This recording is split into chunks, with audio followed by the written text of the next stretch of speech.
The unwavering sentinel. Sergeant Daniel Thompson stood immaculately at his post outside Buckingham Palace, the late afternoon sun casting a golden hue over the iconic structure. His scarlet tunic was pressed to perfection, and the towering bearskin hat added to his imposing stature. Daniel was one of the few black soldiers in the Queen's Guard, a role he had undertaken with immense pride for over 7 years. His journey to this esteemed position was fraught with challenges, but his dedication to duty and country had never wavered. As the ceremonial changing of the guard commenced, Daniel felt the familiar weight of his responsibilities settle upon his shoulders. The rhythmic clatter of boots on cobblestone echoed through the courtyard, a symphony of discipline and tradition. Tourists from around the world lined the ornate iron gates, their faces alight with anticipation and wonder. Cameras clicked incessantly, capturing the timeless spectacle that symbolized the stoic resilience of the British monarchy. Among the crowd, a woman with sharp features and platinum blonde hair pushed her way to the front. Dressed in expensive attire that screamed affluence, her icy blue eyes scanned the guards with a mixture of boredom and disdain. Her name was Victoria Harrington, and Harris known more for her scandalous escapades than any contribution to society. Beside her, a young boy clung to her arm. Her nephew, Oliver, his innocent eyes contrasting starkly with her jaded demeanor. "Look at them, Oliver," Victoria drawled, her voice dripping with sarcasm. "So stiff and emotionless. They're like dolls dressed up for our amusement." Oliver glanced up at her, his gaze reflecting confusion. "But Aunt Victoria, aren't they protecting the Queen?" Victoria laughed, a cold sound that drew the attention of those nearby. "Oh, darling, they're just here for the tourists. The real work happens behind the scenes." As the procession reached its zenith, Daniel remained motionless, his gaze fixed ahead. He had learned to tune out the myriad distractions, the flash of cameras, the chatter of the crowd, the occasional jest aimed his way. His focus was unbreakable, honed by years of rigorous training and an unwavering commitment to his duty. However, today's crowd was more restless than usual. Perhaps it was the sweltering heat or the palpable tension that seemed to hang in the air like a storm cloud. Whispers of discontent drifted through the throng, subtle yet insidious. Victoria's eyes narrowed as they settled on Daniel.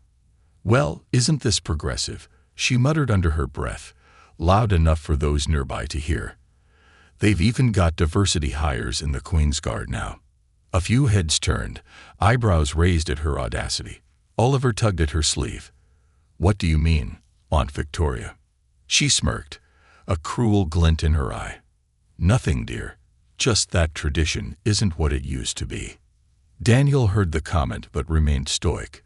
It wasn't the first time he'd been subjected to such remarks, and he doubted it would be the last. Yet, a flicker of frustration sparked within him, a tiny ember threatening to ignite. The ceremony concluded, and the guards prepared to transition posts. As Daniel marched to his new position, he caught a glimpse of Victoria mimicking his movements, her exaggerated steps mocking the precision of his own. Laughter erupted from a small group around her, fueling her antics. "Excuse me, miss," a fellow tourist interjected, a young woman with a backpack and a kind smile. "That's quite disrespectful." Victoria turned sharply, her expression icy. "And who might you be?" "The manners police." The woman held her ground. "Just someone who appreciates the dedication these soldiers have." Victoria scoffed, waving her hand dismissively. "Please, they're glorified statues." Oliver looked between the two women, uncertainty clouding his features. "Aunt Victoria, maybe we should go." "Nonsense, Oliver. We're just having a bit of fun." Daniel resumed his post, his face a mask of indifference. Internally, he recited the code of conduct he knew so well, reminding himself of the decorum expected of him. He had faced worse, and had always risen above it. Minutes ticked by, and the crowd began to thin as the afternoon wore on. Yet Victoria remained, her gaze fixed on Daniel, like a predator sizing up its prey. She pulled out her phone and began recording, stepping closer to the fence that separated the public from the guards. Let's see if we can get a reaction, she whispered conspiratorially to Oliver, who looked increasingly uncomfortable. She began hurling subtle Undeterred, Victoria continued. I suppose standards have dropped if just anyone can wear that uniform. A couple nearby exchanged glances, their expressions reflecting disapproval. One of them, a man in his 40s wearing a rugby jersey, spoke up. Oi, show some respect, he admonished. These lads are serving their country. Victoria turned her icy glare on him. And you are? Someone who doesn't appreciate your rudeness, he retorted. She rolled her eyes. Spare me the lecture. Oliver tugged at her sleeve again. Aunt Victoria, can we please go? I'm hungry. In a moment, Oliver, she snapped, her patience wearing thin. Her fixation on provoking Daniel had become an obsession, a twisted game she was determined to win. She leaned over the barrier as much as she could without crossing it. Tell me, soldier, do they allow talking now? Or is silence still part of the job description? Daniel remained unmoved, but internally he grappled with his emotions. The guard's code was explicit. No reactions, no engagement with the public in a manner that would undermine the dignity of the role. A security officer noticed the exchange and approached Victoria. Ma'am, I'm going to have to ask you to step back and refrain from disturbing the guard. She raised an eyebrow, feigning innocence. Disturbing? I'm merely appreciating the spectacle. Your comments are inappropriate, he stated firmly. Please move along. She huffed but took a step back, her lips pursed in annoyance. As the officer walked away, she muttered under her breath, Unbelievable. Can't even have a bit of fun. Oliver looked up at her, his voice small.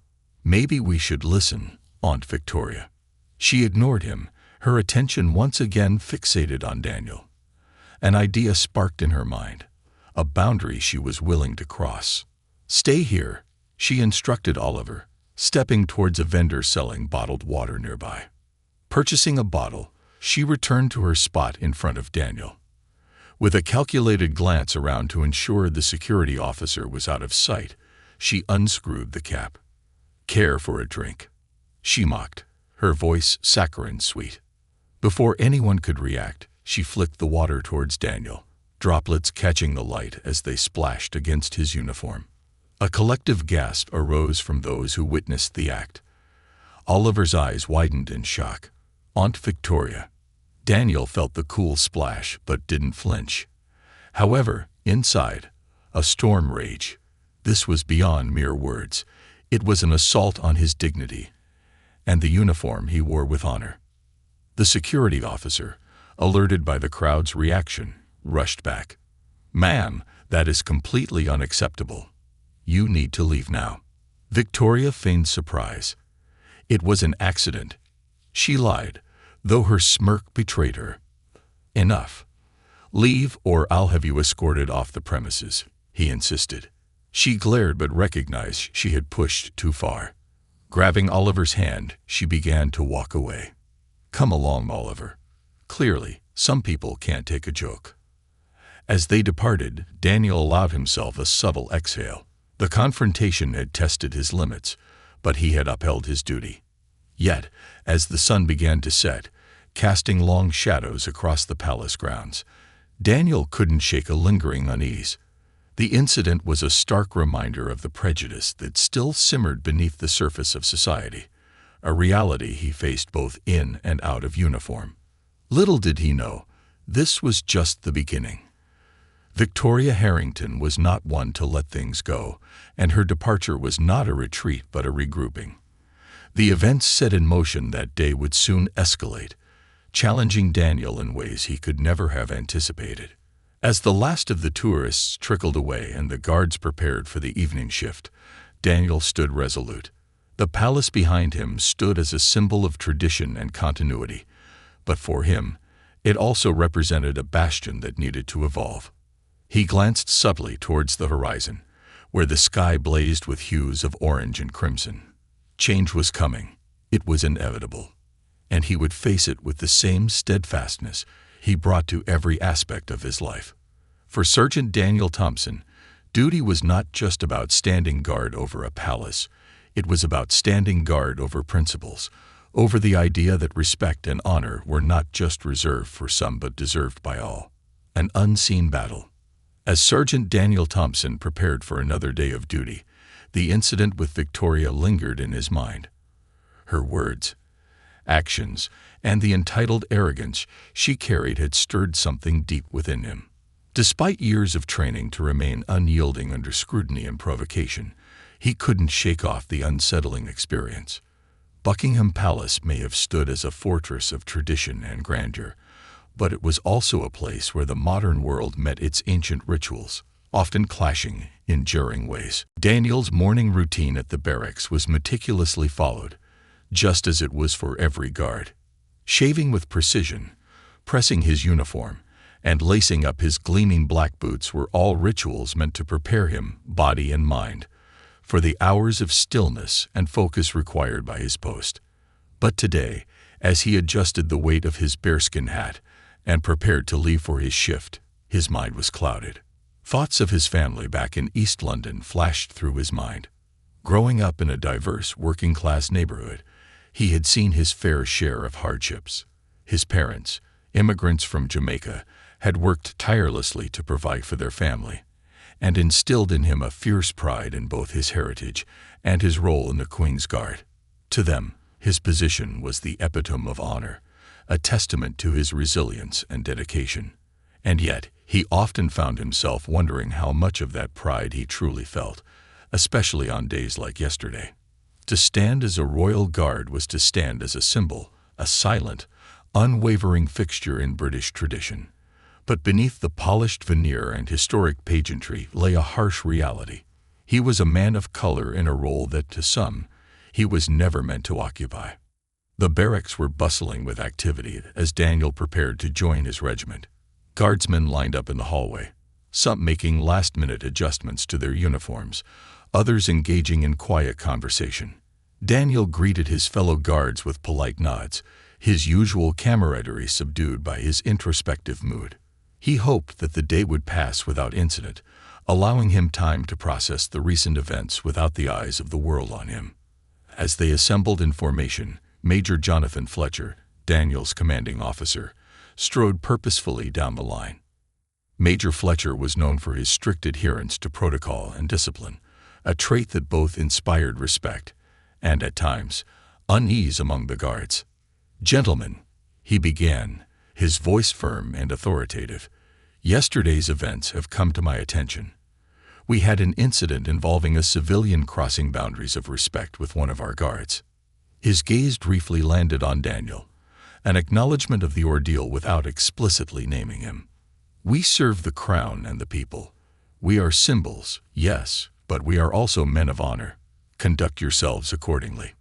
With that, Major Fletcher moved on, leaving Daniel with mixed feelings.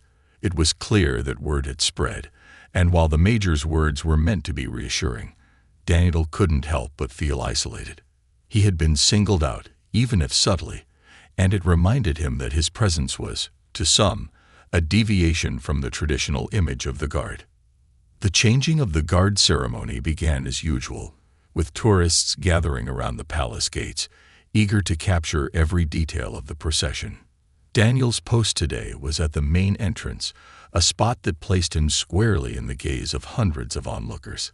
He steadied himself, focusing on his breathing, allowing the rhythm of his heart to fall in line with the slow, deliberate movements of his body. He was determined to remain calm, to not let the previous day's events dictate his mindset. As the crowds grew denser, he noticed a familiar face near the front, a face he had hoped not to see again. Victoria Harrington had returned, this time alone, her expression one of smug anticipation. She positioned herself directly across from him, her phone out, recording every move he made. For a brief moment, Daniel felt a flicker of dread, wondering what her intentions were.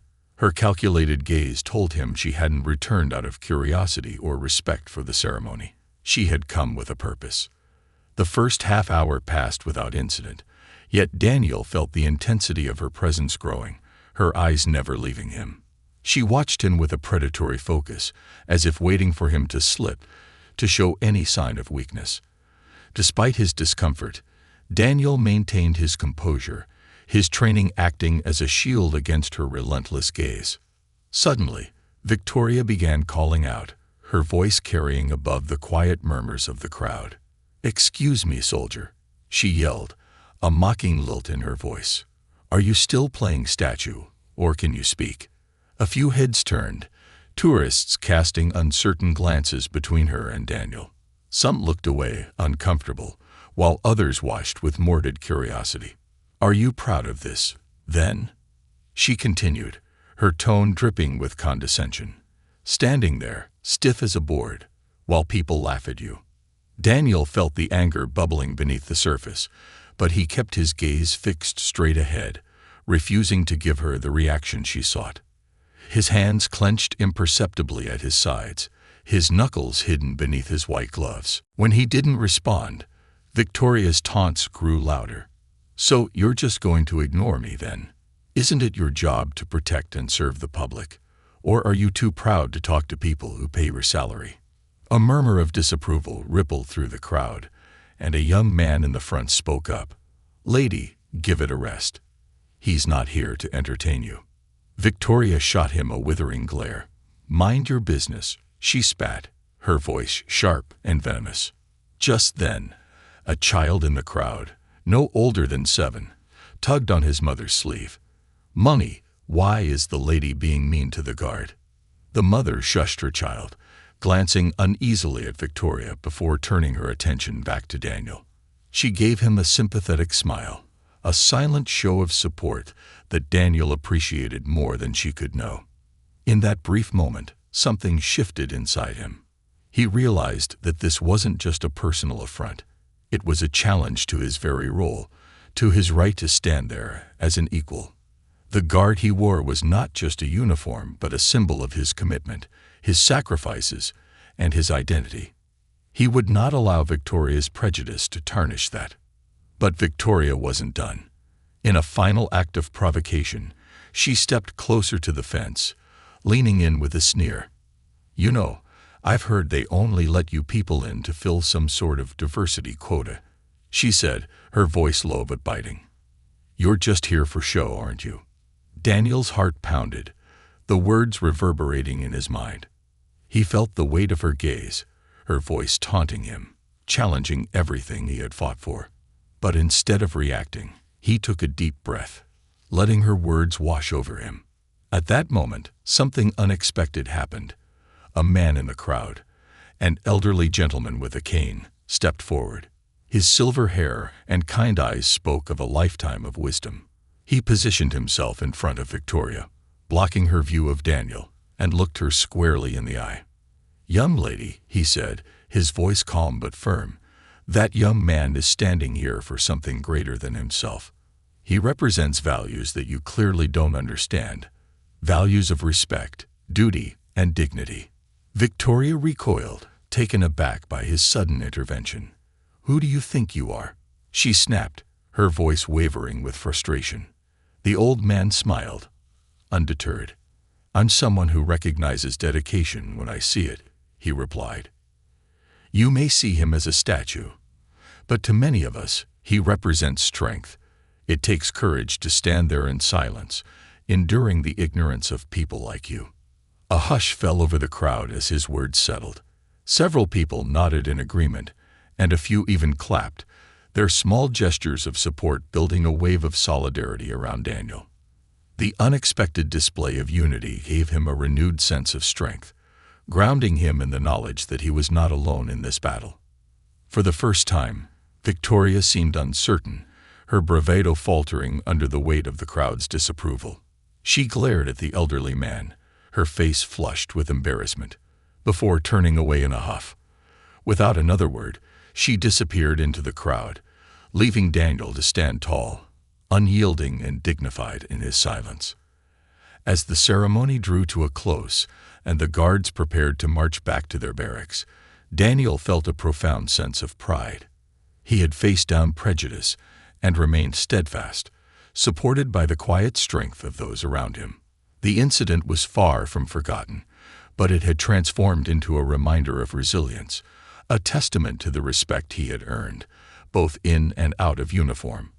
With each step, he carried forward the silent voices of those who believed in him, a reminder that even in moments of stillness, strength could be found.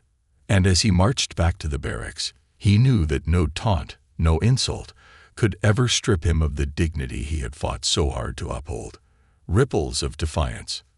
The days following Victoria Harrington's outburst were strangely quiet, almost as if a storm had passed, leaving a deceptive calm in its wake. Sergeant Daniel Thompson's life resumed its disciplined rhythm, but he couldn't shake the memory of that day, nor the unspoken support he'd felt from the crowd. It was rare for a guard to witness a display of solidarity while in service, and the gesture had left a profound mark on him. As he donned his uniform each morning, he carried the quiet strength he had drawn from that moment.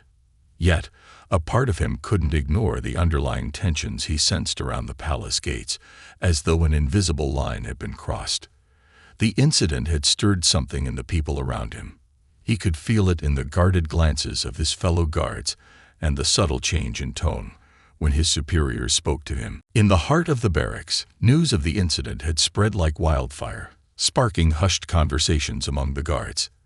They were not supposed to speak of matters that disrupted their duty, yet Daniel felt the weight of unasked questions whenever he entered a room. Most guards avoided direct mention, respecting his silence, but others, younger recruits especially, seemed to look at him with a mixture of curiosity and awe, as if he had done something extraordinary simply by enduring. One morning, as Daniel prepared for his shift, Corporal Ethan Moore, a guard with whom he had shared countless posts, sidled up to him in the locker room. Ethan was known for his straightforward, no-nonsense attitude, a man who prided himself on his loyalty to the regiment and the traditions of the guard. Daniel was somewhat surprised when Ethan, usually reserved, chose to break the silence between them. "You know, Dan, word's gotten around about that woman," he said in a low voice, casting a cautious glance around the room. "Some of the boys are saying you held yourself with more dignity than most of us could." Daniel paused, considering his response. He hadn't done anything special. He had simply held his ground, like any soldier would. "Thanks, Ethan. I just did my job," he replied quietly, hoping to deflect any further attention. Ethan shrugged, a rare smile breaking through his usually serious demeanor. "Maybe, but it means something to people, you know, especially the new lads." He nodded toward a group of fresh recruits who were pretending not to listen while clearly hanging on to every word. "They see you as someone who stood up, not by fighting back, but by sticking to the role with honor." Daniel appreciated the sentiment but was reluctant to let it linger. The Queen's Guard was not meant to be a platform for personal causes or grand statements. It was a sacred duty, and any recognition or reverence he received only added weight to his already heavy responsibilities. But as the days passed, Daniel noticed a shift in the crowds that gathered at Buckingham Palace. While tourists still clustered around the gates to capture the ceremony, he saw more than a few faces watching him with something different: respect, perhaps, or admiration. One afternoon, as he marched to his post, a young black boy and his father stood near the front, the child's eyes wide with wonder. The father gave Daniel a nod, a silent acknowledgement that spoke volumes. In that brief exchange, Daniel felt a renewed sense of purpose, a reminder of what he represented to others, even beyond the confines of his role. Yet, the respite was short-lived. Victoria Harrington, it seemed, was not a woman to let things go. Unbeknownst to Daniel, she had taken her grievances to social media, posting a distorted version of events that cast herself as a victim of supposed mistreatment by the palace guards. Her post gained traction, attracting both supporters and detractors. Those who shared her narrow views rallied to her defense, their comments dripping with entitlement and prejudice, while others condemned her actions, supporting the guards and calling out her behavior as disrespectful. The controversy found its way into the local tabloids, igniting debates about the Queen's Guard and its traditions, and even questioning whether diversity in such a revered institution was necessary.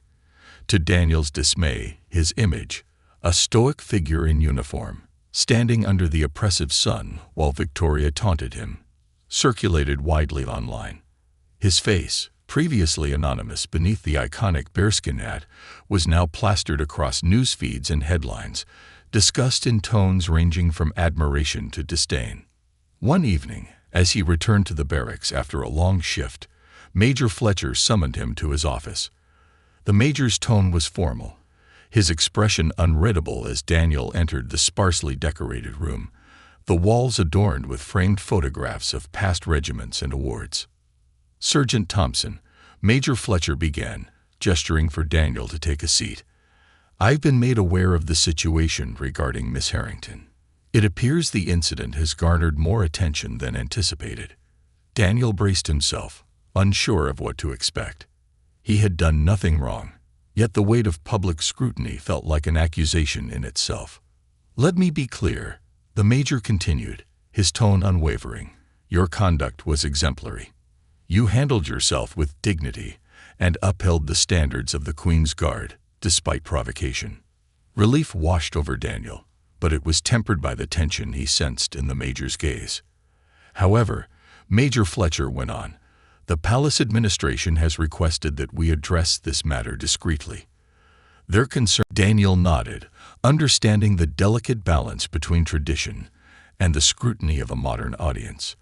He could sense that Major Fletcher shared his frustration, yet they both knew that the institution came before personal feelings. To that end, the major continued, his voice softening slightly, "I'd advise you to refrain from discussing the matter with anyone, especially the press.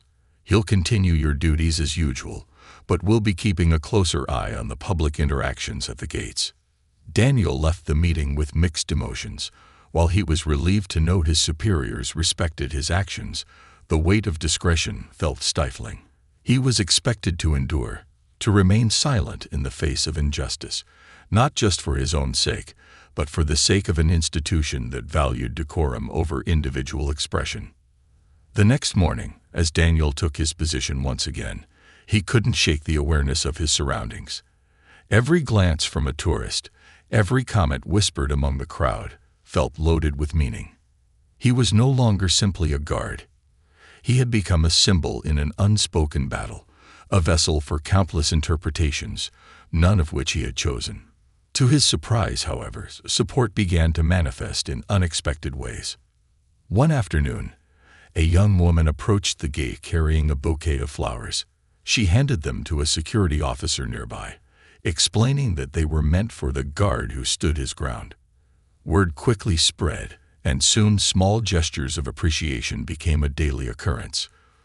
Flowers, notes of encouragement, even letters from people who had seen his story online found their way to Daniel. They reminded him that, although bound by silence, he was not alone. One evening, as he returned to his small, as he scanned the crowd with a steady gaze, his eyes caught sight of a familiar face. Victoria Harrington was back, her expression smug as she threaded her way to the front of the crowd.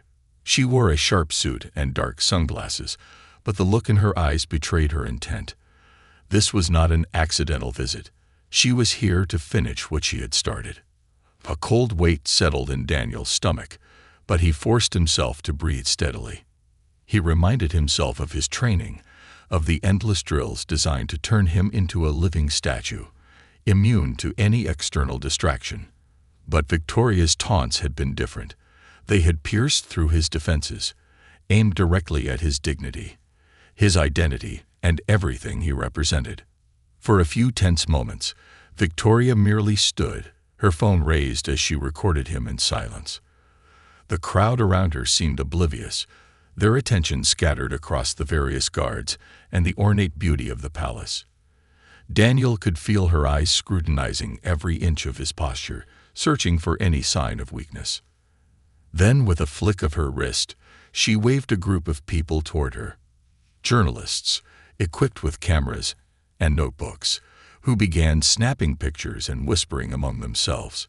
Daniel's pulse quickened, but he held his gaze steady. He understood now. Victoria had brought reinforcements. Suddenly, her voice cut through the air, sharp and loud enough to catch the attention of those nearby. "Is this what we call tradition now?" She jeered, her voice dripping with condescension. "They let just anyone in a uniform these days, don't they?" A few heads turned, confusion etching across their faces as they followed her gaze to Daniel. The crowd, sensing some kind of spectacle, began to gather closer, curiosity drawing them in like moths to a flame. "You there, soldier," she called out, her tone mocking and defiant. "Do you feel proud? Proud to stand here and do nothing?" Daniel remained impassive, his eyes fixed on a point just above her head. His silence was his armor, but today, it felt thinner than usual, vulnerable to the pointed attacks Victoria had launched. One of the journalists called out, "Miss Harrington, could you clarify what's happening here? Are you saying the guard has done something improper?" She gave a melodramatic sigh, turning to face them with a look of exaggerated disappointment. "Oh, it's not what he's done," she replied, her voice laced with artificial sadness. "It's what he represents, a decline in standards. The palace used to uphold tradition. Now, it's just about appearances."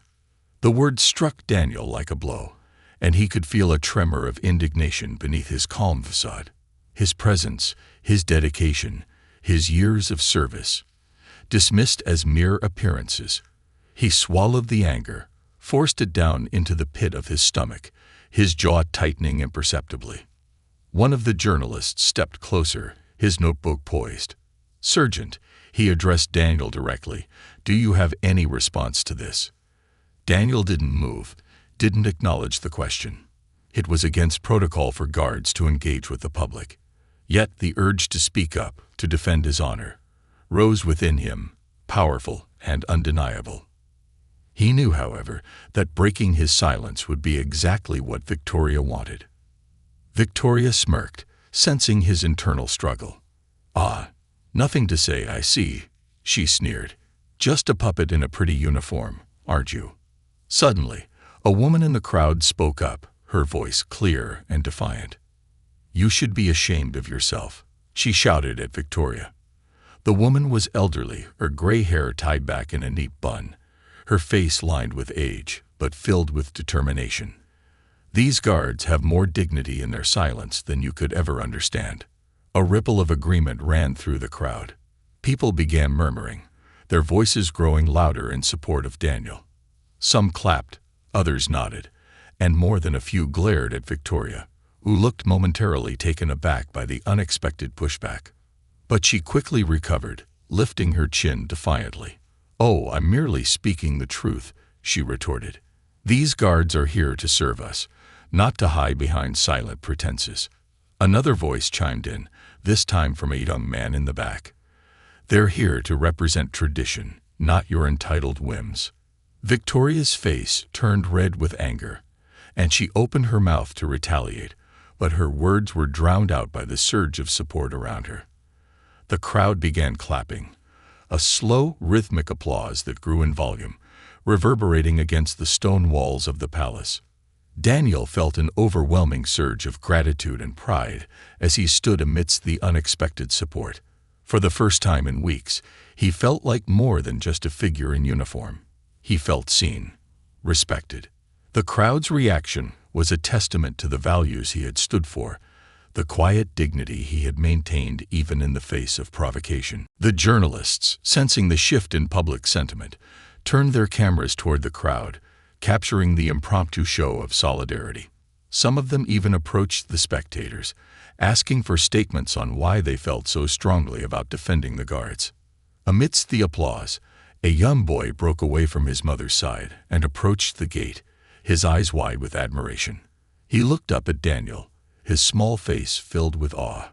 "Thank you for being brave, sir," he whispered, just loud enough for Daniel to hear. Daniel's heart swelled, and though he couldn't acknowledge the boy, he hoped his silence conveyed the gratitude he felt. This moment, this surge of support, reminded him why he had chosen to serve. He was more than just a guard. He was a symbol of resilience, of a tradition that held firm against adversity. Victoria, realizing she had lost control of the situation, scowled and turned to leave, her shoulders tense with frustration. The crowd parted to let her pass, some shaking their heads in disapproval. The journalists who had initially rallied to her side now seemed disinterested, their focus shifting to the spontaneous show of unity among the bystanders. As Victoria disappeared into the crowd, the applause died down, and the ceremony resumed. But Daniel could feel a renewed energy coursing through him. His role had not changed. He was still a silent sentinel, still bound by the unspoken codes of the guard. Yet the weight of his position felt lighter, infused with a sense of purpose that transcended protocol. When the ceremony concluded, Daniel marched back to the barracks with his fellow guards, his posture straighter than ever. The weight of the bearskin cap, the stiffness of the tunic, the silence he wore like armor, all of it felt different, charged with a new significance. He was no longer just a fixture in a centuries-old tradition. He was a protector of values that could not be easily shaken. That evening, as he sat in his small flat, Daniel took out the letter he had received earlier and read it again, savoring the words that had offered him strength in his quiet struggle. The author, unknown to him, had written with such understanding, such respect, that he felt as if they had known him all his life. The next morning, he would return to his post, knowing that Victoria Harrington's mockery would not be the last he faced. But he would stand tall, unyielding, bolstered by the knowledge that the values he represented held a power that transcended words. As he drifted off to sleep, a quiet sense of peace settled over him. The journey was far from over, but he was ready to face whatever challenges lay ahead. He had found his purpose anew, grounded in the unwavering belief that honor and dignity could not be shattered by the ignorance of others. And as long as he held that belief, he knew he would stand strong, no matter what came next. Shadows of change. Sergeant Daniel Thompson felt an unfamiliar warmth settle in his chest as he returned to Buckingham Palace for his next shift. The support he had received from the crowd, the spontaneous unity they had shown, lingered with him. For the first time in his career, he felt not only like a member of the Queen's Guard, but also like a symbol of resilience, representing more than just tradition. This purpose, however, came with a new weight, a silent responsibility to remain steadfast in the face of anything that might come his way. But Buckingham Palace, a monument to enduring tradition, was not a place that welcomed change easily. As the days passed, the incident with Victoria Harrington and the crowd's support for Daniel became a source of quiet controversy among the higher ranks. Palace officials, though appreciative of his professionalism, were concerned about the growing public attention. Some whispered that his presence and the incident had stirred issues they preferred remain hidden, issues of inclusion, of modernizing a historically exclusive institution. Daniel was keenly aware of the scrutiny from his superiors. It was unspoken but palpable, manifesting in the brief glances and stiff formality of conversations that before had been comfortably routine. Major Fletcher, his commanding officer, grew more distant, his instructions laced with a rigidness that hinted at his own conflict over Daniel's presence in the regiment. Daniel wondered if Major Fletcher was simply trying to shield him from further scrutiny, or if he too harbored doubts about Daniel's place in the Queen's Guard. One afternoon, after a particularly long shift, Major Fletcher summoned Daniel to his office. The walls of the office were lined with photos of past soldiers and royal events, reminders of the Guard's legacy. Major Fletcher's desk was spotless, with a single ornate clock and a stack of neatly arranged files. As Daniel entered, Major Fletcher gestured for him to sit, his expression unreadable. "Sergeant Thompson," Major Fletcher began, his tone formal, "I've received several inquiries from the palace administration regarding your recent encounters with the public." He paused, watching Daniel carefully. "You've become something of a figure of interest, and not just among the public." Daniel's heart sank slightly. He had hoped that the attention would fade, that he could return to the simple duties he cherished. "Sir, I only intended to do my job. I never meant to attract attention." "I know that, Sergeant," Major Fletcher replied, his voice softening slightly. But the nature of our roles here doesn't always align with the public's perception. People see the uniform and expect us to remain silent and unobtrusive, even in the face of unnecessary provocation. Daniel nodded, understanding the weight of the unspoken words. He knew that the traditions of the Queen's Guard required an almost superhuman level of restraint, of quiet adherence to the rules. But he also knew that, for many people, his presence as a black guard represented a shift in those very traditions. There are some, Major Fletcher continued, who are concerned that this interest in your role may undermine the public's respect for the Guard's traditions. They believe that the focus should remain solely on the institution, not on the individual guards. Daniel's heart sank further. He had never intended to challenge the institution or to draw focus onto himself. All he had ever wanted was to serve honorably, to embody the ideals his uniform represented. But he also understood that his very presence was, in some people's eyes, a challenge to the institution, a reminder that the world was changing. "I see, sir," Daniel replied, his voice steady. "I respect the traditions of this institution, and I am committed to upholding them." Major Fletcher regarded him for a moment, his eyes softened by a trace of empathy. "I believe you, Thompson. But I also know that the world beyond these palace gates is evolving, and with that change comes discomfort, especially for an institution as old as ours." There was a pause as both men absorbed the significance of what had been said. Major Fletcher leaned back in his chair, his gaze thoughtful. "I don't need to tell you, Sergeant, that there are some within the ranks who see the attention you've garnered as a distraction. They question whether it's worth the risk of unsettling our traditions." Daniel's jaw clenched slightly. He understood what his superior was implying. There were some who saw his very presence as a deviation from the Guard's ideals, as if his skin color alone undermined centuries of history. But he held his ground, his voice firm yet respectful. "Sir, I have always believed that the strength of this institution lies in its ability to evolve without compromising its core values. My loyalty to the Guard is unwavering, and I hope to prove that, despite any attention that may come my way." Major Fletcher's expression softened further, and for a moment, Daniel sensed the struggle in his superior's eyes. "I know that, Thompson, and I want you to know that, personally, I respect your commitment. But there are pressures from above, pressures to maintain a certain image."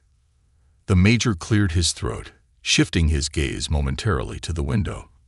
"For now, I suggest you keep a low profile.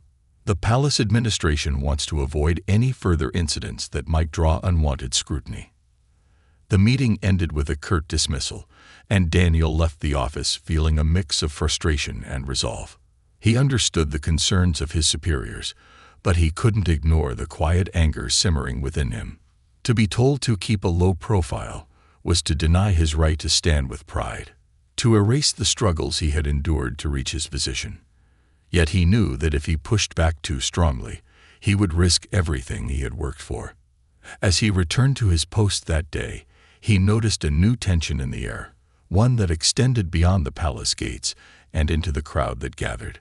Among the usual tourists and families, Daniel spotted a group of men standing near the front, their faces unfamiliar, but their demeanor unmistakable. They were watching him closely, their expressions cold and unsmiling.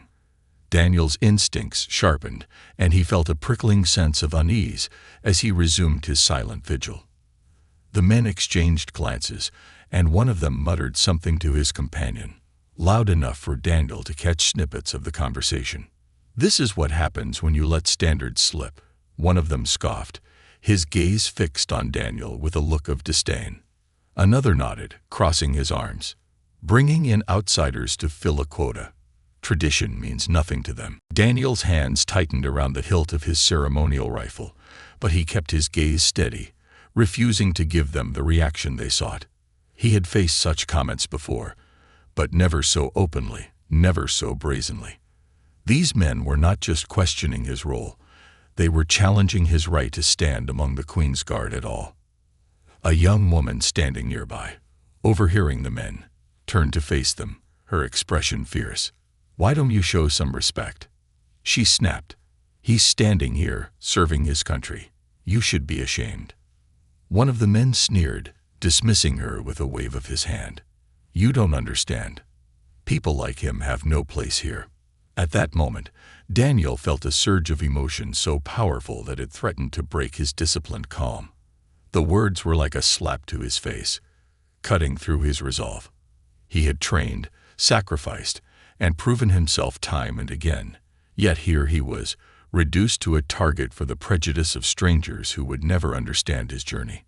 But just as he felt the weight of anger pressing down on him, he caught sight of a familiar figure in the crowd. A young boy, standing with his father, both of whom he recognized from previous encounters. The boy's eyes were filled with admiration, his small hand gripping the fence as he watched Daniel with a quiet intensity. The sight grounded him, reminding him of the pride he felt in his role. He was not standing here for the approval of everyone who passed by. He was standing for those who saw the strength in his silence, the courage in his resilience. As the minutes ticked by, the crowd began to disperse, the men muttering their disapproval as they walked away. The young woman who had defended him gave Daniel a brief nod, her expression one of respect. She didn't know him anything, yet she had spoken up, and that small act of defiance lifted his spirits. When the ceremony concluded, Daniel marched back to the barracks, his mind whirling with thoughts. He knew that this was not the end of the challenges he would face. There would be more Victoria Harringtons, more onlookers who questioned his presence, and more whispers among his peers. But he also knew that his purpose extended beyond the doubts and prejudices of others. As he returned to his small flat that evening, he found another letter waiting for him. This one was from a former guard, a retired soldier who had served at Buckingham Palace decades before. The letter was simple, a few handwritten lines that spoke volumes. "Sergeant Thompson, I saw your story and felt compelled to write. The Guard has seen many changes over the years, but one thing remains constant: the honor that each man brings to his post. You wear the uniform with dignity, and that dignity cannot be taken from you, no matter what anyone says. Stand tall, Sergeant. History will remember you as more than just a guard." The words struck a chord deep within him. He folded the letter carefully, placing it alongside the others he had received. The challenges he faced were far from over, but he was no longer alone in his struggle. As he drifted off to sleep that night, he knew that he would continue to stand tall, unyielding in his commitment to both the traditions he cherished and the change he embodied. No matter the shadows of doubt cast by others, he would carry the silent strength of those who believed in him, and he would hold his ground. For himself, for those who came before him, and for those who would come after. The final stand. The weeks following Sergeant Daniel Thompson's encounter with Victoria Harrington and her followers had been a quiet but heavy march through silence and uncertainty. The palace gates had returned to their usual flow of tourists, and Daniel performed his duties with the same steady resolve. But the undercurrent of tension had only grown stronger. He felt the weight of every glance, the bite of every whispered doubt, and sensed that something larger, something transformative, was building beneath the surface. As he stood watch one afternoon, his gaze trained on the distance, he became aware of a gathering crowd that felt different from the usual clusters of tourists. There was a tension to the crowd's movements, a murmur that was less about awe and more about anticipation. Daniel's senses sharpened, his instincts telling him that something was amiss. He caught sight of a familiar face moving through the throng. Victoria Harrington, flanked by a small group of supporters, each with a determined set to their faces. She had returned, this time not alone but with a crowd that seemed intent on creating a spectacle. Several people held signs, their messages stark and unmistakable. Preserve tradition, respect the true guard, and no place for imposters. The slogans cut through the air like knives, sharp and wounding. Daniel's stomach tightened, but he forced himself to remain calm, reminding himself that he was here for his duty, not for their approval. As he took a steadying breath, he heard Victoria's voice rise above the crowd. clear and cutting. "Is this what we've come to?" she shouted, her voice carrying with practiced ease. "Our beloved institution reduced to a parade of pretenders, to fill a diversity quota." Daniel felt a rush of heat course through him, but he held his gaze forward, his expression stoic. He had learned to let insults slide off him like rain on stone. But today, with the crowd growing louder, it took everything in him to remain impassive. More people began to gather, drawn by the commotion. Some watched with confusion, others with open sympathy or anger. A few attempted to intervene, urging Victoria to leave, but her supporters quickly silenced them, their voices echoing through the crowd. One of the men, burly and with an air of entitlement, approached the gate, standing so close that Daniel could feel the man's breath on his face. "Look at you," he sneered, his voice low and menacing. "Do you even know what it means to wear that uniform? Do you understand the history, the tradition?" Daniel held his silence, his gaze fixed straight ahead, as he'd been trained. But the man's words struck deep. He had studied the history of the Queen's Guard, had memorized every oath, every tradition. He knew the sacrifices of those who had stood before him, and he honored them each day he donned the uniform. Yet here he was, being questioned by someone who couldn't possibly know the journey he had endured to stand at his post. "Nothing to say," the man taunted. "Maybe because you don't belong here." The crowd's murmur grew louder, a mixture of outrage, shock, and sympathy. Daniel's pulse thundered in his ears, but he remained still, each breath a reminder of his commitment to the silence demanded by his role. At that moment, a young woman in the crowd stepped forward. She had dark curls, glasses perched on her nose, and a fierce expression that belied her small frame. She looked directly at the man, and spoke with a quiet strength that cut through the noise. "Shame on you," she said, her voice trembling with indignation. "This man stands here for all of us. How dare you question his right to wear that uniform?" The crowd went silent for a moment, stunned by her defiance. Victoria glared at her, lips pressed into a thin line, clearly irritated by the interruption. But the young woman continued, her voice growing stronger. "He represents more than tradition. He represents progress, resilience, and the idea that anyone, regardless of their background, can serve this country with honor." The crowd began to murmur in agreement, and a few people even clapped, the small ripple of support sending a wave of warmth through Daniel. He had never asked for this, never sought to become a figure in this silent war of tradition versus progress. But seeing the support from strangers, people who saw him not just as a guard, but as a symbol, filled him with a pride he hadn't known was possible. But Victoria wasn't finished. She stepped forward, her face twisted in anger. "This isn't about progress," she spat. "This is about maintaining standards. Some things are meant to remain untouched, untainted. The Guard isn't a place for experimentation." More supporters of Victoria echoed her sentiment, their voices growing louder, attempting to drown out the small but fervent group defending Daniel. For a moment, it felt like the crowd would descend into chaos. The tension was a thick, palpable force pressing down on everyone, and Daniel knew that one wrong move could turn this situation volatile. Suddenly, Major Fletcher's voice cut through the air, firm and commanding. "Enough." The crowd fell silent as Major Fletcher approached, his presence an authoritative force that demanded attention. He stepped in front of Daniel, facing the crowd with a steely resolve that matched the air of a seasoned soldier. "Sergeant Thompson is here by merit, by honor, and by the same standards that have governed this institution for centuries," Major Fletcher said, his voice resonating with conviction. "Any implication otherwise is not only unfounded, but an insult to the Guard and everything it stands for." Victoria opened her mouth to protest, but Major Fletcher's gaze was unyielding.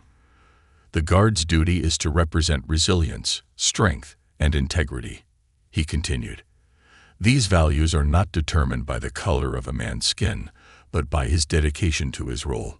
Sergeant Thompson has proven himself worthy beyond measure, and I will not stand here and allow anyone to undermine that. A hush fell over the crowd. Victoria's supporters looked taken aback, unsure of how to respond. And then, to everyone's surprise, a slow, rhythmic applause began, spreading through the crowd as people turned their gaze to Daniel with newfound respect. The applause grew louder, echoing through the palace courtyard, and Daniel felt a lump form in his throat. This was a rare, extraordinary show of solidarity for a man who had been trained to stand in silence, to serve without acknowledgement. He had never expected his quiet resilience to become a rallying point, yet here he was, receiving a moment of validation he hadn't known he needed. Victoria, realizing she had lost, gave Major Fletcher a withering look before turning on her heel and pushing her way through the crowd, her supporters trailing behind her. The remaining onlookers watched her go, some shaking their heads in disapproval, others visibly relieved. As the crowd dispersed, Major Fletcher turned to Daniel, his expression softening. "Sergeant Thompson," he said quietly, "I apologize for what you've endured. Know that your service here is valued deeply, and I am proud to stand alongside you." Daniel nodded, his voice steady as he replied, "Thank you, sir. It's an honor to serve." As the sun began to set behind Buckingham Palace, casting a warm, golden glow across the courtyard, Daniel stood taller, his heart swelling with pride and gratitude. The journey had not been easy. It had been marked by silent battles and quiet endurance. But in this moment, he knew that he had not stood alone. His struggle had resonated with people who saw beyond tradition, who understood that resilience could exist in many forms. The following day, Daniel returned to his post, as he had for years. But this time, there was a different atmosphere surrounding him. People approached the gates with a newfound respect, their eyes lingering on him with quiet admiration. And though he remained silent, he could feel their unspoken support, a comforting presence that wrapped around him like a shield.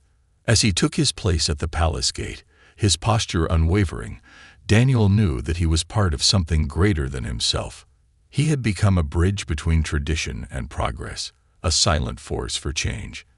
And in the end, he realized that the strength of the Queen's Guard lay not in the rigidity of its history, but in its ability to embrace and protect the ideals of honor, courage, and unity, ideals that would endure, no matter the challenges that lay ahead. In that quiet moment, beneath the watchful gaze of the palace, Daniel understood his true purpose.